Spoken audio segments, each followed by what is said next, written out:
Folks, Rob here, giving you another unbagging, and this time we have ASL Journal number 11.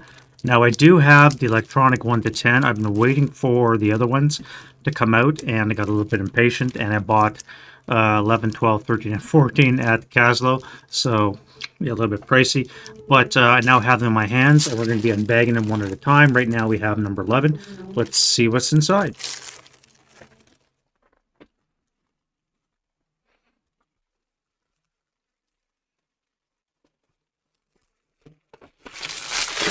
All right, let's see what's inside ASL Journal number 11.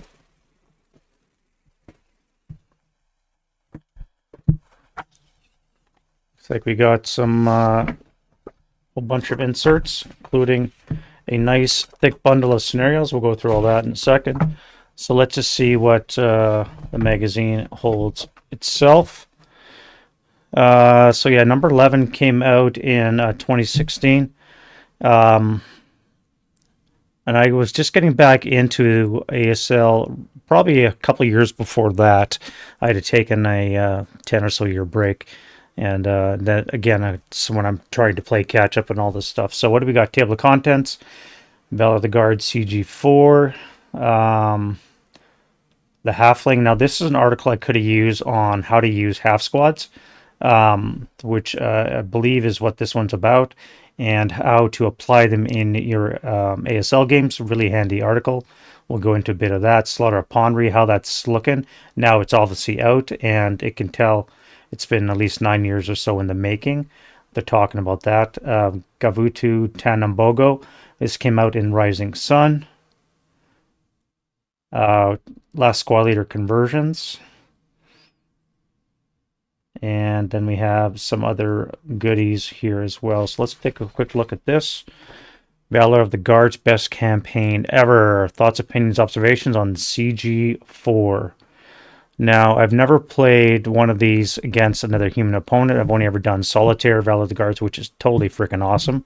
Tom Moran did an excellent job, I think, with Valor of the Guards. Red Barricades I thought was good. I mean, it came out first, and obviously there's lots of lessons learned in the years, well, 30 years or so since it came out, that Tom was able to capitalize and build on.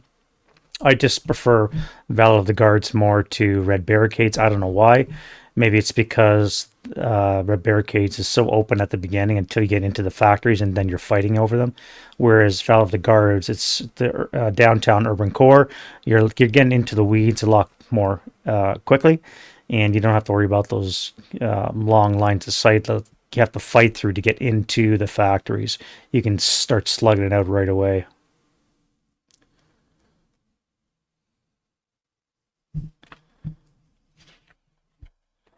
So we can have several articles here on, or a lengthy article on the CG, including orders of battle and how some of them play out. Should make for some good reading. Here we go, the Halfling. Okay, so this is how you use tactics on with your half squads.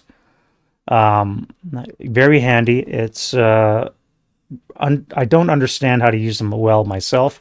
I got the basics from watching other people play, and you pick up tidbits when you see other people how they use them. For example, you could use them to deploy or rush behind enemy lines and cut off route paths, force failure to route, because getting a KIA on a table is very difficult actually in Squad Leader. Surprisingly difficult. If you do, it's not that you're lucky, but sometimes the dice are just rolling in your favor. It's much easier to force a failure to route situation and get rid of them that way. And that's what half squads are for, because it's unlikely that your opponent's going to be wasting too much firepower on a pesky half squad, especially when he's looking at a Death Star to your front. So if your units are spread out enough and less of a threat to him, he's going to have to make decisions.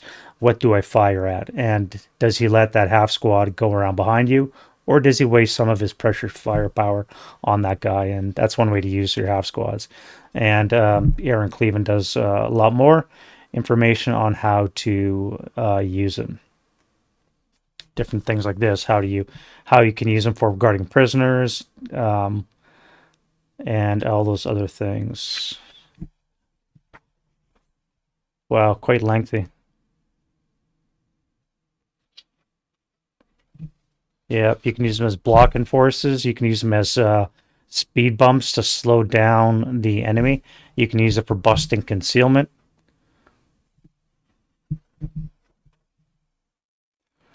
Forgotten War. This is going into the Korea module. One thing that we don't have, Dave and I, is a Korea module. Dave does want to get his hands on that, and it might be interesting to play the Korean War at some point. When to intensify, I have zero problems intensifying. I probably do it too much, to be honest, because I've broken a few guns that way, but sometimes you just need to intensify. If you're going to lose it anyways to some overwhelming attack or you're about to be overrun, you may as well just get your bang for your buck. You're going to lose it anyways, so why not intensify? And the odds, again, depending on your die rolling, if you just rolled several high die rolls, the odds are you're probably not going to do that again. Statistics being what they are, you're going to balance that out. You probably will be rolling it relatively low anyways. All right, so this is pawn remap, and 9 years ago, looks like we already had the map layout complete, and this is exactly what the map looks like. There might be some minor changes to it. I don't know. I haven't compared this diagram to the actual maps that I have, but looks to be fairly the same. I assume it is. These are all three map sets together. Remember, it's three maps, and then there's a fourth map, which is basically the centerpieces, so you don't have to worry about assembly.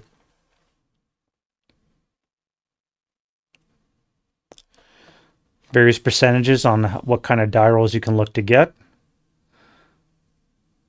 Um, for you math whizzes, you might want to memorize this, but for most of us, this is not going to be a table I'm going to be even looking at.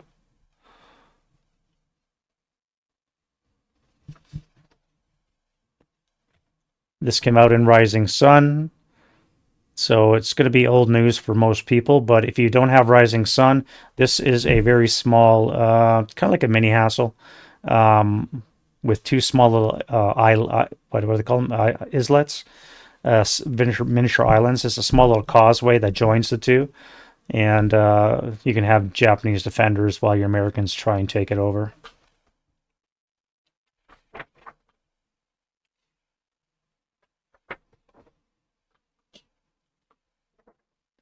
Very in depth for something so small. It's very in depth to with the amount of information in this magazine. Rivers to the Reich, the final squad leader conversion. So they've done all 111 squad leader scenarios, updated for ASL. Some of you guys have obviously probably never played Squad Leader. It was preceding the ASL, obviously, and it was quite fun. You can't really compare the two because there's so much new thing. There's so many new things in ASL that Squad Leader, in a much more simplified form, just could not do, and I could never go back to it. But some of the scenarios were quite fun and being innovative at the time, and you do kind of miss it sometimes. Just the that initial kind of feel, but again, once you go to ASL, it's very difficult to go back to an earlier iteration of the game.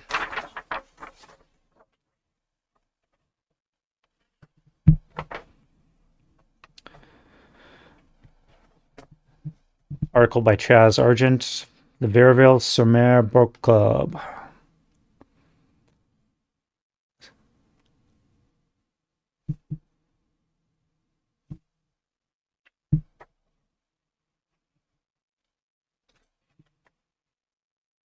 Going through an amphibious assault on Omaha Beach.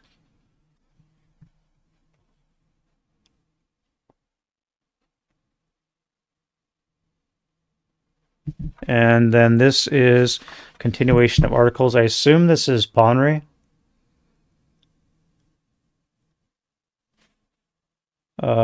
Page 9.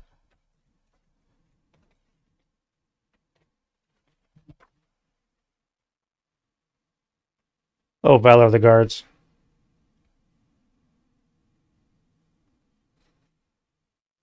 Yeah, it's a continuation of Valor of the Guard, so you can, yeah, in KVD Militia.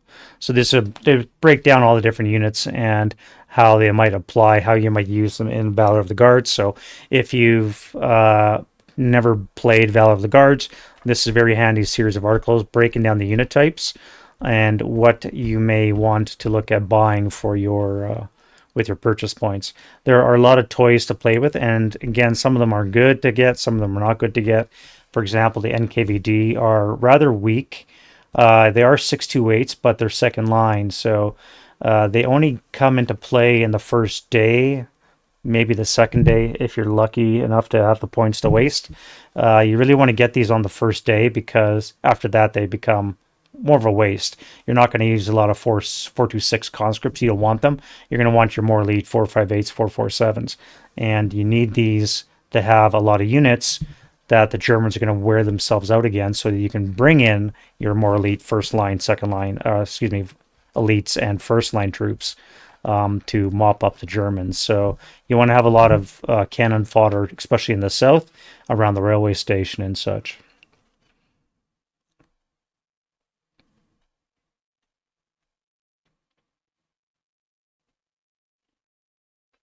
Yeah.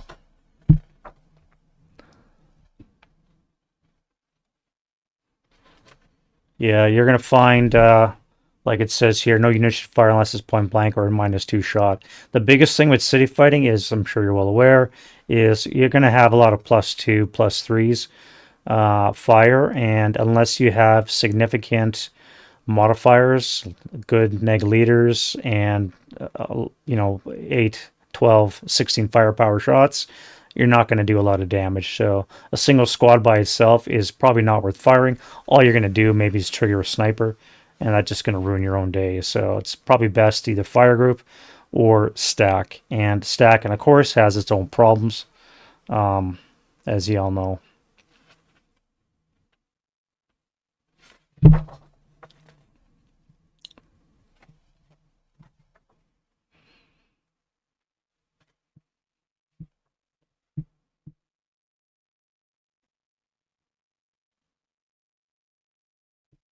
And then we bounce back into some more information on, yeah, this one we go back to the halfling.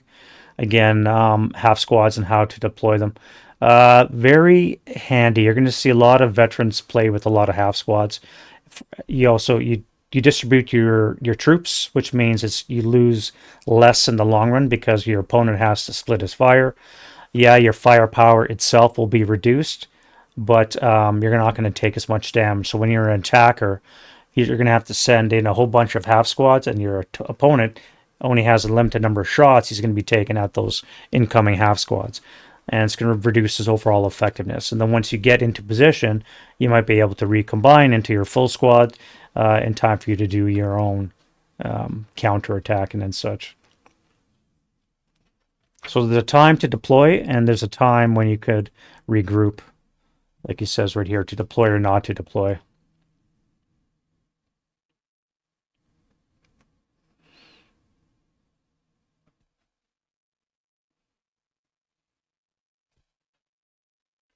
Very, very cool.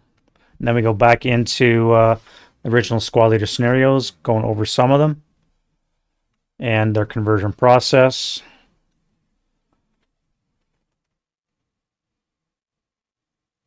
And this is the actual island that they visited, Gavutu Tanambogo, that they designed the little mini hassle on.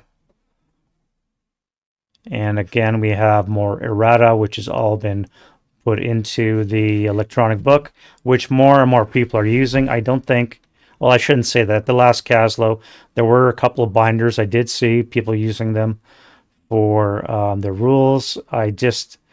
More and more people are pulling out tablets and such, and that's what they're looking at for the rules.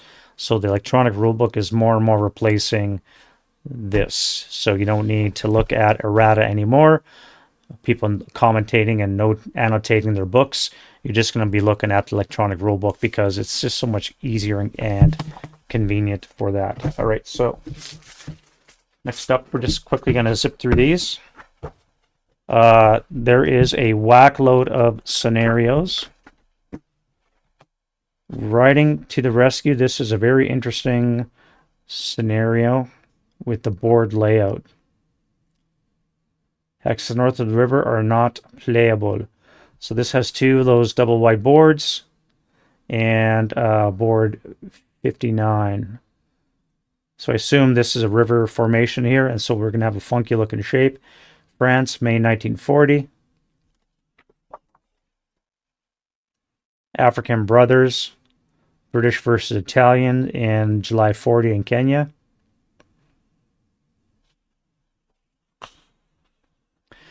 J163. We have five overlays. No, four overlays. Board 3A. And aiding the local constabulary in Ethiopia. So we have Italians and South Africans, mutineers. And wow, that's a lot of different units. This is a really weird one. We have Italians, we have mutineers, and we have South Africans. It's like a three-sided battle. Very interesting. Three-player version of all different types. Yeah, no quarters in effect too. Sure. J163, J164 this is all the same. Wow. Three-player version. One, two. So we have 1, 2, 3, 4, 5. 5 pages of for the one scenario. Crazy. Among the Dead, maximum aggression, 2 half boards, 5 turns, quite playable. PTO is in effect, late jungle.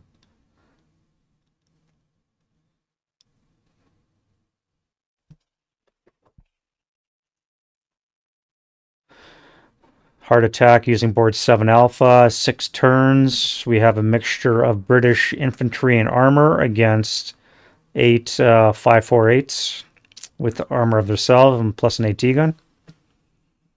And then Katusha's Embrace with Russians and Germans along with some Romanians.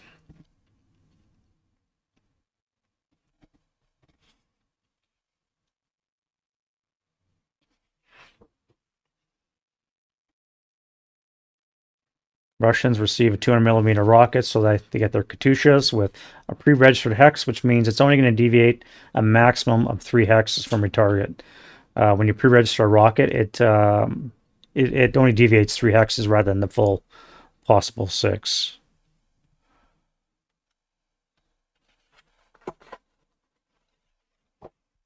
Red Churchills.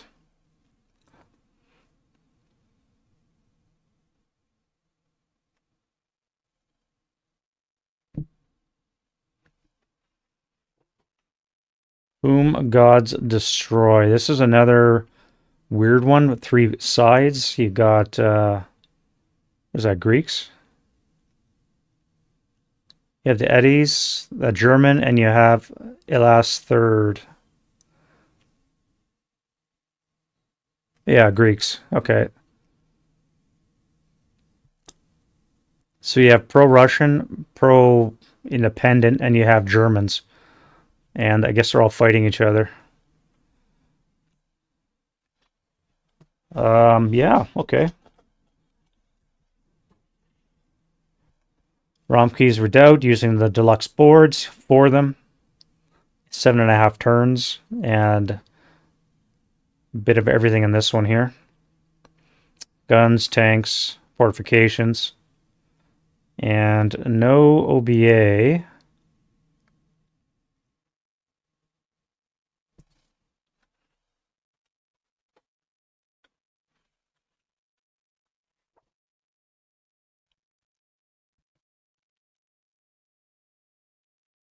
Here we have some purchase points available in this one, Heart of Athena. We have Russians versus, or partisans, excuse me, versus the British. Interesting. Partisans versus the British in December 44.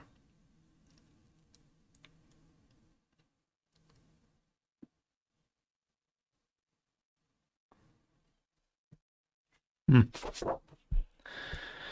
Good old partisans making life difficult for people. Deadly Assumption. Two boards, Americans versus Germans. Simultaneous setup. It's only 6 turns.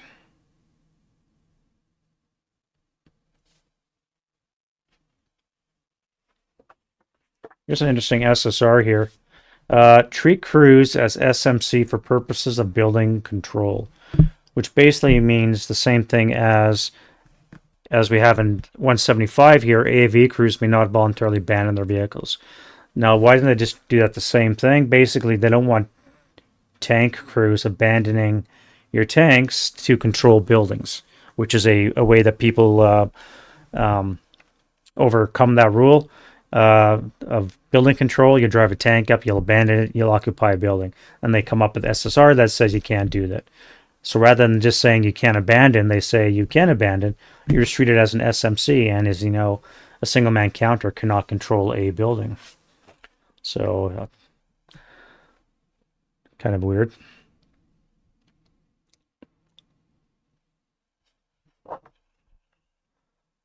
Resignation Supermen. 6 turns, 1 board. Germany 45.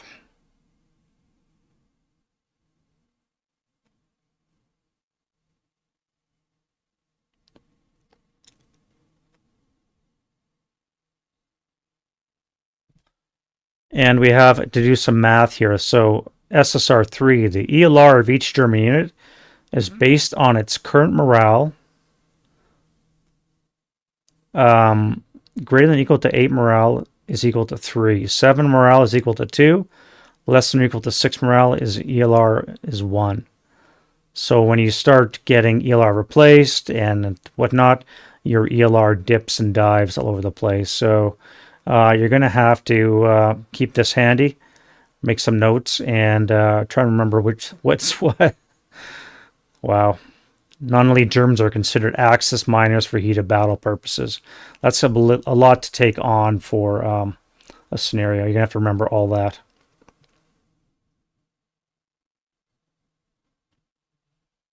And SSR5 is another one that's going to be difficult to remember. Each broken MMC German that is adjacent to a known American infantry must take an NTC, failure which results in immediate heated battle die roll. And Axis Minor, I believe, adds like a +3, I think, or maybe a +2 to that. So that's a lot of moving pieces in that one.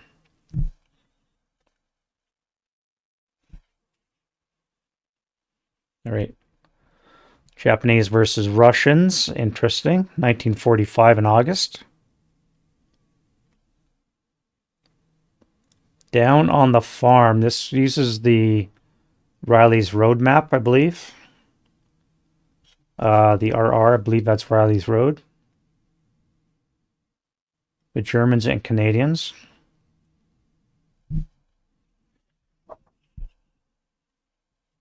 And here we have Festung Budapest maps, northwest and southwest maps. And we have Russians versus the Axis.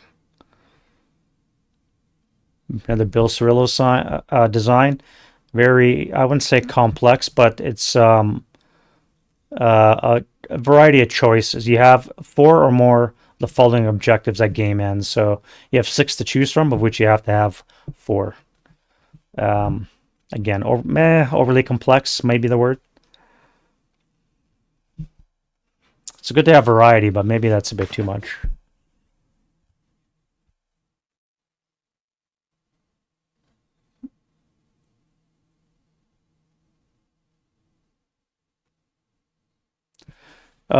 So this is Valor of the Guards 26. It is the Valor of the Guards map, but they don't have that written down on the map itself. There should be a VOTG right here, but this is Valor of the Guards map. Now, I am not sure what the There's a number in black with a slash and then a red number behind it.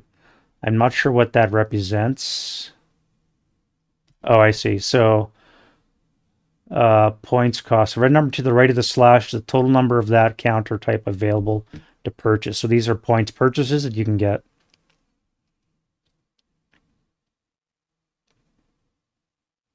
So an HMG is 10 points, of which you can buy one. Flamethrower is 10, of which you can buy one.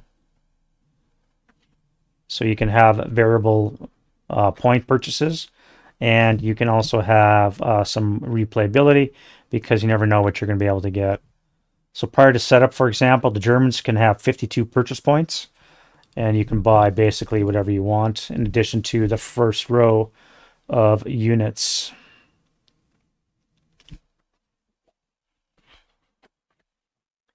Eviscerating Vienna.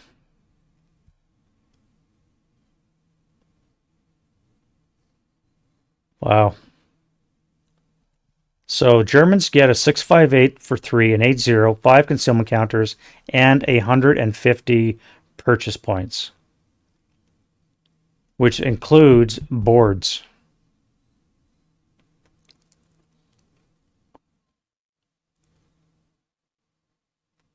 Interesting.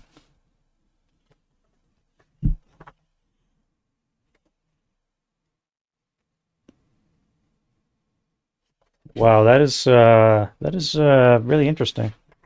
A scenario which has a whole bunch of purchase points. So that is Journal 11